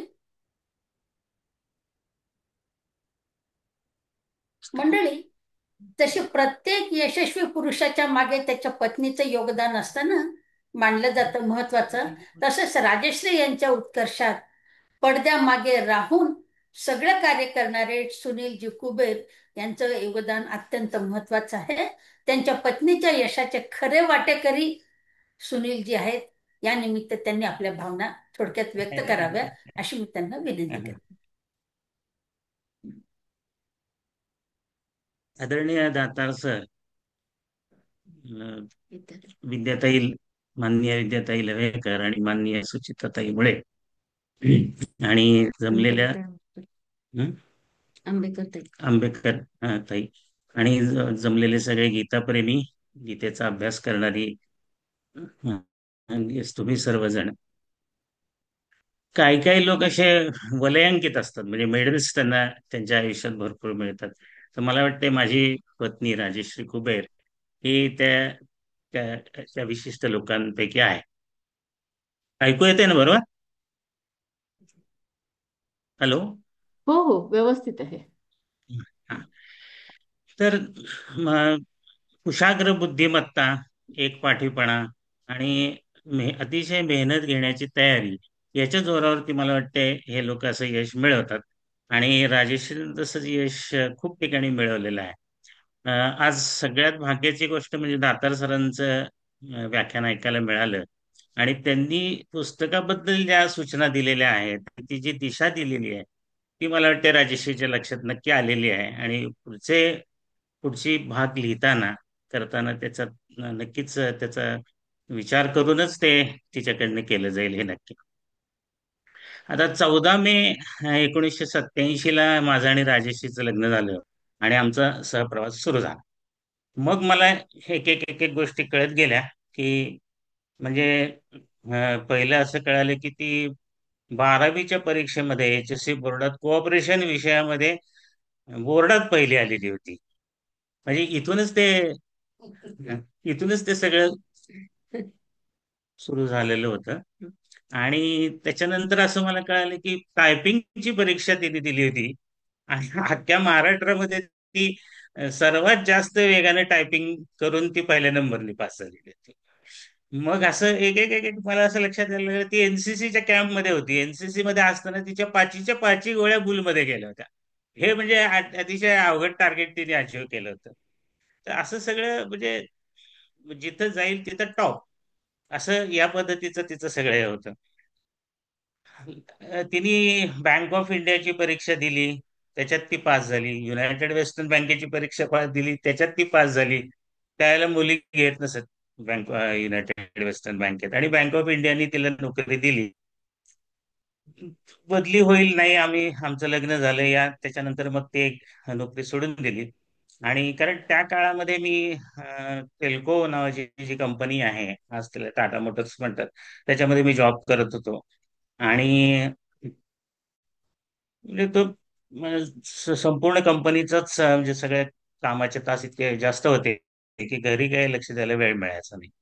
आणि मग त्यामुळे मग ती बँकेची नोकरी बदली वगैरे होईल की नाही, कारण कराडच्या तिकडे तिचं बँकेची ते ब्रांच होती. मग तिने ती सोडून दिली जॉब. त्याच्यानंतर मग आम्हाला मुलगा झाला कौस्तुभ. मग त्याचं सगळं शिक्षण, त्याला त्याच्यावर संस्कार करणं, त्याला शिस्त लावणं आणि त्याचं संगोपन करणं, ही सगळी जबाबदारी राजश्रीने सिंगल हँडेडली पार पाडलेली आहे. कारण मला त्या काळामध्ये विशेष वेळ अजिबातच मिळत नसे. त्या काळात आमच्याकडे येणं जाणं खूप होतं. म्हणजे आमच्याकडे आमच्या गावचे सगळे लोक, शिक्षक लोक, माझ्या वडिलांची संस्था असल्यामुळे त्यांचे सगळे परिचित आणि आमचे सगळे नातेवाईक. कारण त्यावेळेला असं काही विशेष फोन करून जाणं म्हणा किंवा फोनच नव्हते त्या काळात विशेष, असं जाणं येणं सहज राहणं असं खूप घडायचं. मग त्या निमित्तानं त्यांचं सगळं करणं आणि आनंदानं करणं, तिला ते आवडायचं सगळे लोक आलेले हे तिने खूप आनंदानं तिला ते सगळं केलं. आणि त्याच्यानंतर मग असं झालं की थोडा कौस्तुभ मोठा झाला. मग आता काय करायचं, मग तिने परत कॉस्मॉस बँकेची परीक्षा दिली. मग 25,000 लोकांच्यात परत ती पहिली आली आणि तिला कॉस्मॉस बँकेने घेतलं. इंटरव्ह्यू वगैरे काय घेतलं नाही, तिला डायरेक्ट जॉब दिला. त्यांच्या वेळा दोन वेळेचे टायमिंग होते, खूप थांबावं वगैरे लागायचं, मुलगा लहान होता. मग ह्याच्यानंतर पॅरलली त्यांनी महेश बँकेची पण परीक्षा दिली. त्याच्यात पण काही हजार लोकांच्यात ती पहिली आली आणि मग महेश बँकेमध्ये तिची रीतसर नोकरी सुरू झाली. तर काळ 2000 साल असेल, Y2K त्यावेळेला मोठ्या प्रमाणामध्ये अं, काम होतं. आणि मॅन्युअल लेजर रायटिंग कडनं बँका सगळ्या कोर बँकिंगकडे म्हणजे कम्प्युटरायझेशनकडे शिफ्ट होत होत्या. मग तिची ती कुशाग्र बुद्धी आणि फास्ट ग्रास्पिंग बघून त्यांनी तिला कोर कमिटी जी होती त्या कोर बँकिंग कमिटीमध्ये तिला घेतलं. आणि मग तिचं खरं अर्थाने तिचं स्ट्रॉंग बँकिंग आणि कम्प्युटरायझेशन ह्याच्यामध्ये तिने खूपच म्हणजे नाव कमावलं. आणि तिची ती खूप बँकेमध्ये प्रसिद्धी झाली. त्या काळात तिने अजिबात 8 तास 9 तास अशा वेळा न बघता रूढार्थानं जरी 20 वर्ष नोकरी केली असली तरी ती 25-26 वर्ष झाली असेल वेळ वाईज, असं मला नेहमी वाटतं. त्यानंतर तिच्या आयुष्यात अशी एक फेज आली की हे सगळं आहे पण अजून काही आनंद आणि समाधान काही मिळत नाही. खरं म्हणजे आपलं काय, आपल्या आयुष्याचं ध्येय काहीतरी वेगळंच आहे. तिला संगीताची आवड होती. मग तिने आजारपणानंतर बँक सोडली आणि अं, संगीताकडे तिचा ओढा असल्यामुळे त्या दृष्टीने वाटचाल सुरू करायचा प्रयत्न केला. आम्हाला इथे एक योगदा नावाची संस्था मिळाली आणि त्या संस्थेमध्ये अं, ध्यानधारणा, योगासनं वगैरे असा तो प्रवास तिथं सुरू झाला. आणि भजनं आणि पॅरलली तिला तिच्या गुरु मिळाल्या संगीताच्या, सुगम संगीताच्या. असा तो संगीताचा प्रवास सुरू झाला. पण मला वाटतं परमेश्वराच्या मनात काहीतरी वेगळं होतं, वेगळं घडवायचं होतं. वेगवेगळ्या व्यक्ती तिच्या आयुष्यामध्ये वेगवेगळ्या घटना घडवायच्या होत्या. असाच एक प्रसंग मला आठवते की ज्याच्यामुळे ती भगवद्गीतेकडे ती वळाली असावी. मिस्टर करंजकर म्हणून एक व्हाईस प्रेसिडेंट पर्सिस्टंटचे व्यक्ती आहेत. त्यांनी 8 दिवस सिटी प्राईड कोथरूडच्या समोर मिस्टर राठी बिल्डर आहेत, त्यांचा आम्रपाली नावाचा बंगला आहे, त्या बंगल्यामध्ये 8 दिवस त्यांनी गीतेचे इंग्रजीमधनं सेशन घेतले होते. आणि तिला अशी भीती वाटते की इंग्रजी आपल्याला कळेल का त्याच्यातून गीता वगैरे, पण त्यांनी इतक्या सुंदर सोप्या शब्दांमध्ये गीतेचं हे दिलं. आणि त्याच्यानंतर तिच्या मनामध्ये अशा मला वाटते त्याच्यानंतर इतक्या गीतेबद्दल हे सुरू झाल्या. आणि मग त्या काळात मग कल्पना ते आंबेकर त्यांच्या त्या आयुष्यात आले आणि अन्य लोक आले आणि गीतेचं त्यांनी मग संथा वर्ग घेतला. आणि मग ऍज युजल त्यांनी मग शिक्षिका, गीतेची शिक्षिका परीक्षा A++ श्रेणीत, जी दुर्मिळ आहे त्याच्यामध्ये तिने ती पास केली. त्याच्यानंतर पौडी गढवाल उत्तराखंडमध्ये सलग 4 वर्ष पहिला नंबर भारतामध्ये मिळवला. हे तिची ती परंपरा तिच्या ते रक्तातच आहे असं दिसतं. सर्वात भाग्याची गोष्ट म्हणजे शंकराचार्यांच्या समोर तिला गीता म्हणायला मिळाली आणि त्यांचा आशीर्वाद तिला मिळाला, बक्षीस मिळालं. हा सगळा मुद्दा आहे, परंतु आशीर्वाद तिला मिळाला आणि तो अनुभव तिच्या आयुष्यामध्ये इतका संस्मरणीय ठरलेला आहे, तिने तो चांगला जपून ठेवलेला आहे. तसं तिचं आयुष्य हे सगळं गीतेकडे मला वाटतंय एका त्या परमेश्वरानेच तिला वळवलेलं आहे. आणि वेगवेगळ्या माणसांना आणि घटनांना घडवून तिने आता जिचं जे आयुष्य सुरू झालंय गीतेचं, तर तिचा जो स्वधर्म म्हणतो किंवा सगळं जे गीतेचा प्रसार आणि प्रचार ह्याच्याकरता तिने आता आयुष्य सगळं कारणी लावायचं ठरवलेलं आहे आणि त्याच्यात तिला समाधान आनंद मिळतोय. आणि त्याच्यामध्ये जी माणसं तिला भेटलेली आहेत त्याच्यामध्ये विशेष उल्लेख करायचा म्हणजे तो विद्याताई लवेकरांचा मला करायला लागेल. त्यांचा आशीर्वाद तिच्या पाठीशी आहे. आणि मला जेव्हा जेव्हा वेळ मिळतो मी त्यांच्या घरी जातो आणि त्यांचे मिस्टर कलेक्टर साहेब यांच्याशी गप्पा मारतो आणि त्यांच्याकडे खूप गोष्टी शिकतो. त्यांचा मृदू स्वभाव आणि हे मला खूप आवडतं बोलणं. त्यामुळे ही जी काही ऍडिशन आमच्या याच्यात झालेली आहे या गीतेच्या, ही फार मोठी आहे माणसांची ऍडिशन. असे अनेक आहेत अजून लोक. आता तिचं जे आयुष्य आहे ते सगळं गीतामय आहे. आणि आता तिचं पहिलं पहिलं पहिलं पुस्तक प्रसिद्ध होते आणि पहिल्याचं कौतुक खूप असतं आपल्याला माहिती आहे, त्यामुळे आम्हालाही खूप आनंद होतोय ते काय करायला. अं, याच्या पुढच्या काळामध्ये तिची काही पुस्तकं प्रसिद्ध होतील, तिला लागणारी मदत मी नक्कीच करेन एवढी ग्वाही देतो आणि माझं छोटस मनोगत संपवतो. धन्यवाद.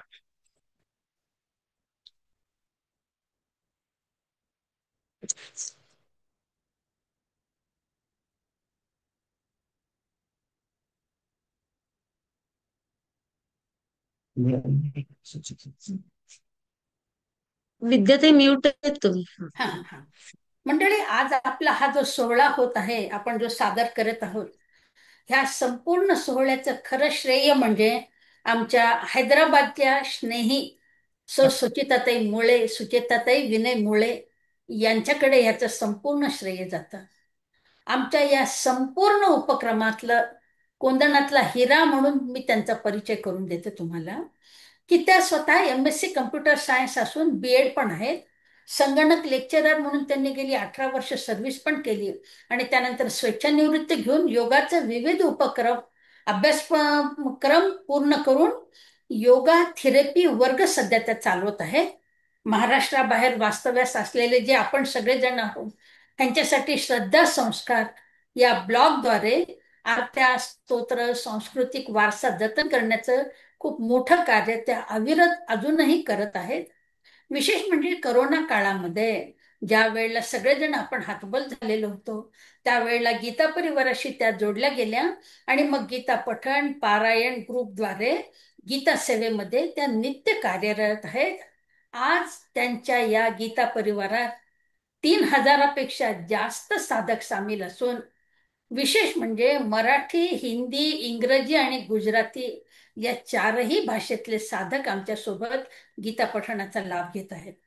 तसंच उत्तराखंड गीता रामायण परीक्षेसाठी सुद्धा त्या लोकांना परीक्षेसाठी प्रवृत्त करत असतात आणि विविध वक्त्यांच्या द्वारे साधक संजीवनी या पुस्तकाच्या आधारे त्या मार्गदर्शन सुद्धा करत आहेत. गाथा लेखन, गीता लेखन, विविध कार्यक्रम, स्तोत्र वाचन, भारुड, गवळणी, आठवणीतली पारंपरिक जी जुनी गीतं आहेत जी आजकाल ऐकायला मिळत नाही, किंवा गवळणी सुद्धा जी आजकाल सादर केल्या जात नाही, हे सगळे उपक्रम आम्ही आमच्या त्यांच्या ह्या ह्या समूहावर यशस्वीपणे आम्ही ते राबवत आहोत. सगळ्यात महत्वाचं म्हणजे हे जे डिजिटल माध्यम आहे, युट्यूबच्या माध्यमातून या सगळ्या विविध उपक्रमाचं संकलन आपल्या ह्या संस्कृतीचं सौंदर्य जनमानसामध्ये पोहोचवण्याचं अत्यंत बहुमोल कार्य सातत्यपूर्ण प्रयत्न करीत त्या अव्याहत करीत आहेत. हे त्यांचं विशेष महत्वाचं आहे.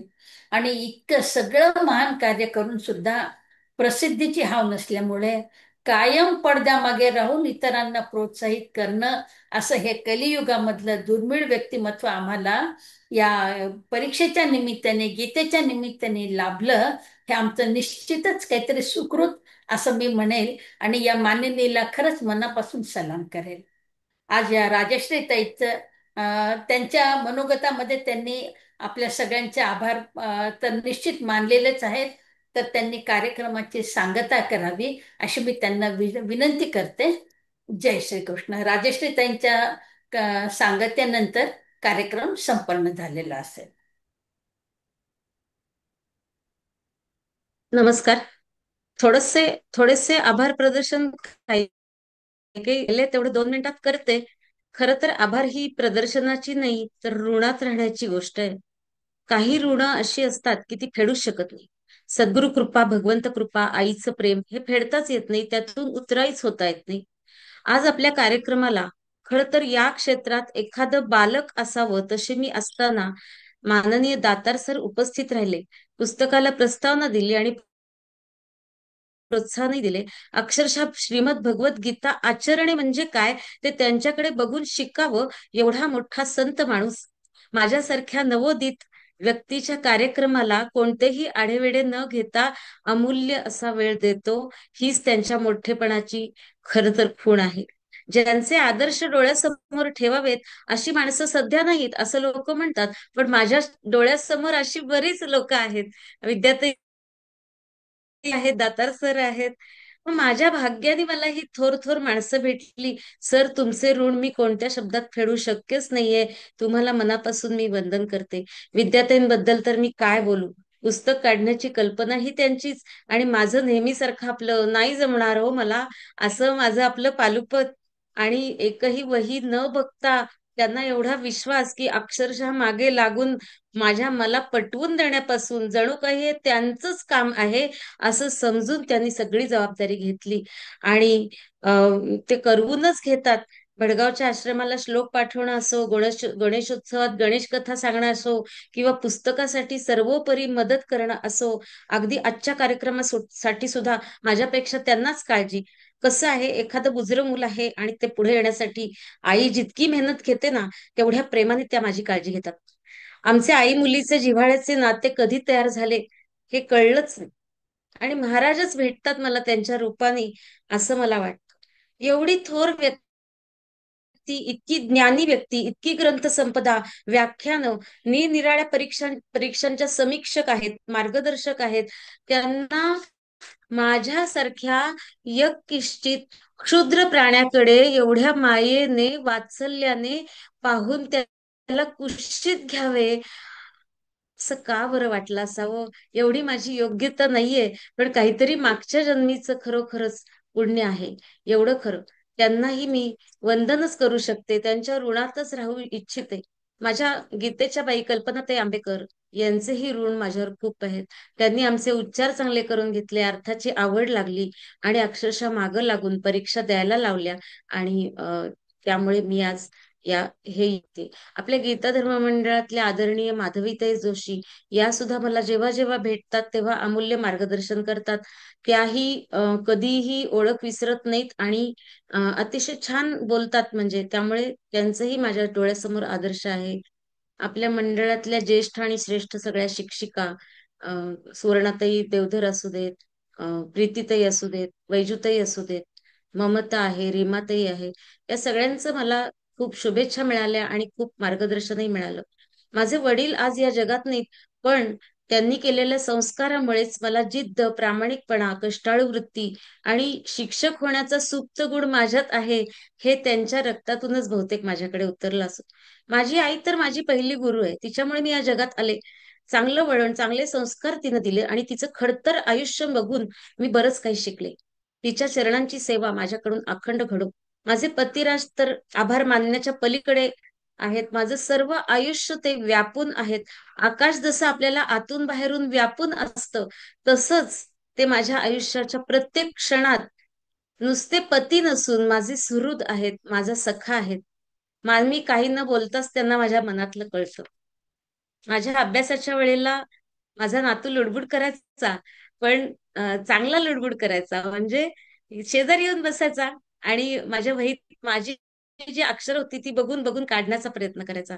अशी त्याची मदत मला झाली. माझा मुलगा कौस्तुभ, माझी सून आरती यांनीही वेळोवेळी खूप प्रोत्साहन दिलं. माझ्या अभ्यासाच्या वेळेला कोणताही मला त्रास होऊ नये याची त्यांनी काळजी घेतली. आपल्या पुस्तकाचे प्रकाशक श्री सुहासदादा अंजनकर हे स्वतः अध्यात्म क्षेत्रातला असल्यामुळे त्यांनी खूप मनापासून हे सगळं छपाईचं काम केलं आणि काल माझ्या घरी त्यांनी पुस्तकं सगळी औरंगाबादहून आणून दिली. तर वेळोवेळी मार्गदर्शनही केलं. माझे सर्व नातेवाईक, शेजारी, माझ्या मैत्रिणी, माझ्या गीता भगिनी, विद्यार्थिनी यांनी खूप प्रेमाने, तुझं पुस्तक आहे का, चल आमची एक प्रत ठेव, म्हणजे इतक्या प्रेमाने सगळ्यांनी नोंदणी केली. उत्तराखंड परीक्षा भगिनी तर यांनी पण खूप सहाय्य केलं. सुचिताताई मुळे असू दे, मंजूताई आहेत परभणीच्या, या सगळ्यांनी खूप मोलाचं सहाय्य केलं या पुस्तक नोंदणीमुळे. आणि सुचिताताई मुळे यांनी स्वतःहून या कार्यक्रमाची करण्याची व्यवस्था केली. खरंच खूप खूप धन्यवाद. चुकून कुणाचा उल्लेख राहिला असेल तर क्षमा मागते, पण दिवस पुरणार नाही इतकी चांगली माणसं, त्यांचे सहाय्य या गीतेच्या सेवेमुळं किंवा सेवेमध्ये मला लाभतं आहे. शेवटी एवढंच म्हणेन की इदं न मम. आता पसायदान म्हणते आणि आपल्या कार्यक्रमाची सांगता करते.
ईश्वर निष्ठांची मांदियाळी अनवरत भूमंडळी भेट तू भूता. चला कल्पतरूंचे आरवा, चेतना चिंतामणीचे गाव, बोलतेसे अर्णव पियुषांचे. चंद्रमेचे अलांछन मार्तंडचे तापहीन, ते सर्वाही सदा सज्जन सोय रे हो तू.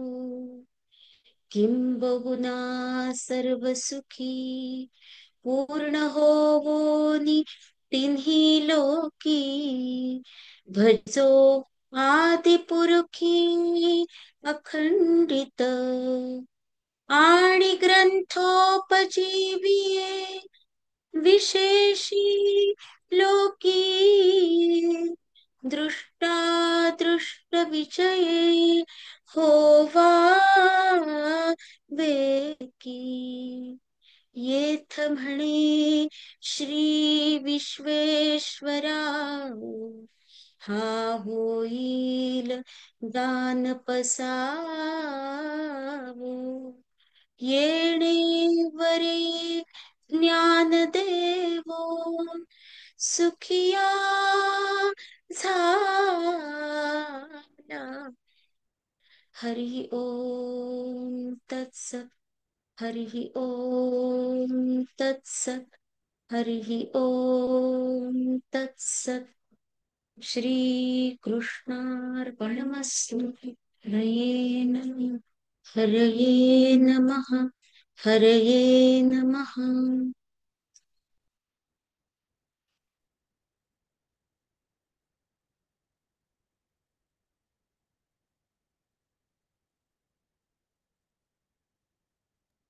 लिव्ह करायचं.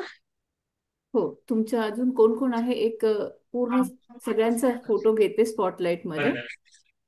बर, हा, सगळ्यांनी हा म्हणजे व्हिडिओ विद्यार्थ्यांचे. ऑन करायचे. हा, सर्वांनी व्हिडिओ ऑन ठेवा. जेवढे जण आहेत तेवढ्या सगळ्यांनी व्हिडिओ ऑन ठेवा.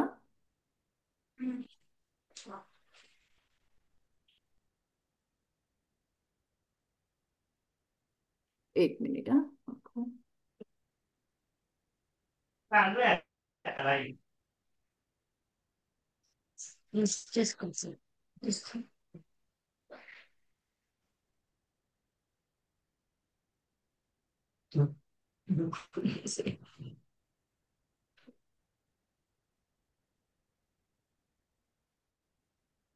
अजून बदलत नाही.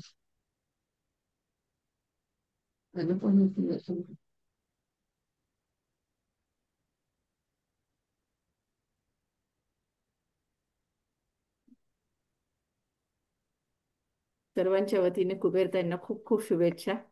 आणि आपण इथे थांबूयात आता. आणि शेवटचं अजून एक दातार सरांसाठी, की गीता धर्म मंडळाची जी गीता आहे ही खूप सुंदर आहे. तर ती प्रत्येकापर्यंत पोहोचावी अशी माझी इच्छा आहे. खरं सांगायचं तर त्याची जी चाल आहे ती पूर्ण पाठ होण्यासारखी आहे अगदी. तर ती जर आमच्यापर्यंत पोहोचवता आली तर खरंच आमचं भाग्य होईल. चालेल, थांबूयात आपण इथेच. हो, जय चालेल. जय श्री कृष्ण. सर्वांना खूप खूप धन्यवाद. जय श्री कृष्ण. जय श्री एक फोटो निघाला. लिव्ह करायचं बरोबर.